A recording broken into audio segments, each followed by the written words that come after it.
La canción de Roldán, el cantar de Mio Cid, la lírica, medieval, galaico-portuguesa para honra nuestra, el Quijote, la generación del 98, la del 27, algo de la posguerra. Estábamos en sexto de bachillerato. Nazaret Fernández Teno era la profesora. Nos enseñó algo más que listas de títulos y autores. Allí comenzó mi enamoramiento definitivo por la literatura. Una seducción sustentada por el azar y los consejos. Merece la pena recordar asignaturas y personas que dieron sentido a nuestra vida, más allá de las lecciones obligatorias, de los exámenes, de los errores, de los abandonos, y más acá de las nubes.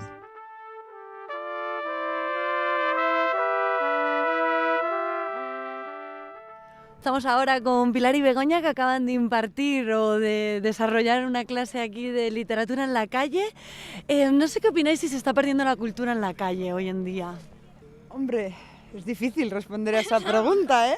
Complicada, sí. Queda, pero yo creo que efectivamente cada vez menos, y es una pena, pero sí que encuentras lugares, como Begoña puede decirlo mejor. Hay iniciativas, ahora yo ya no sé si lo sigue haciendo, pero había una librería, Arrebato Libros, que está en Lavapiés, que celebraba cada año el Día de la Poesía en la Calle. Y había un montón de gente recitando en distintas partes de Madrid y del mundo, que luego hacían vídeos y tal. Entonces, cuesta, yo creo que está más en sitios más alternativos de cultura, pero hay cosillas, yo creo que sí. ¿Opináis que nos están restringiendo el acceso a la cultura, que no quieren que llegue realmente a la ciudadanía?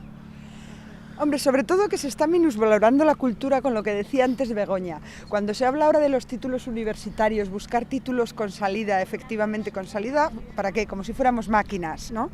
A mí eso me parece muy importante, que se piense en los estudios universitarios no solo como una fábrica en cadena para crear obreros o trabajadores de un determinado sector, y para que vayan directamente a un trabajo especializado, sino porque todos somos personas y tenemos derecho a desarrollar nuestro pensamiento, nuestras ideas, nuestra crítica y nuestra imaginación.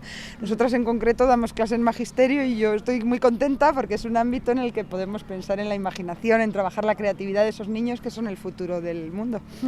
Y ya por último, entrando en el tema de la enseñanza, por ejemplo, la literatura pues tendría que fomentar más el pensamiento crítico, la imaginación, la creatividad. ¿Está igual de institucionalizada que otras asignaturas o se libra un poquito más? La literatura la han ido quitando bastante de los planes de estudio, muchísimo. La han reducido enormemente. Yo creo que es por lo que decíamos al principio, porque se busca una finalidad de provecho y porque las mentes críticas son un poco más abiertas, son más incómodas para la sociedad, pero en definitiva se ha ido quitando muchísimo de los planes de estudio y se ha unido, por ejemplo, asignaturas de lengua y literatura en una sola y luego vas a los centros y solo se imparte la lengua y no se trabaja la literatura. Es decir, que sí que se ha ido reduciendo mucho, lamentablemente, y esperemos que eso cambie. Y luego, en cuanto a lo estricto de la clase, yo creo que depende muchísimo del profesor. Es decir, probablemente hay unos criterios que hay que cumplir y hay unas materias que hay que impartir, pero se puede hacer de muchísimas formas. Lo que pasa es que también quizá hay nuestra responsabilidad de crear profesores que luego vayan a pringarse y vayan a hacer las cosas de una forma distinta para que, como decíamos al principio, los niños salgan con una inquietud, que les guste la literatura, que vean las cosas de una forma distinta. Pero eso está en las manos de los profesores, tanto universitarios como de todos los niveles. Ahora, gracias a Dios, la mayoría de los profesores buscan con la teoría de la recepción, buscar la interpretación del lector, la interpretación del oyente. Y que todo sea válido. Es decir, una interpretación que se base en un texto y que esté bien apoyada en el texto es válida, aunque no sea la misma que tengas tú. Y es eso, interpretar desde tu punto de vista un texto y escribirlo con tus propias palabras, hacer ejercicios de escritura modificando textos.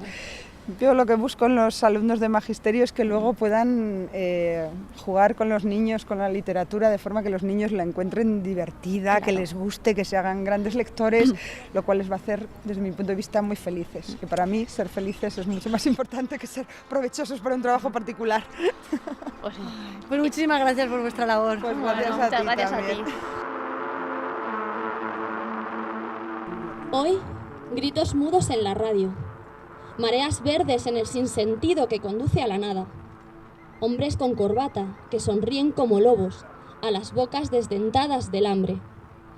Hoy, ya no sabemos si levantar las manos o cerrar los puños, si contraer la mandíbula de dolor o de rabia.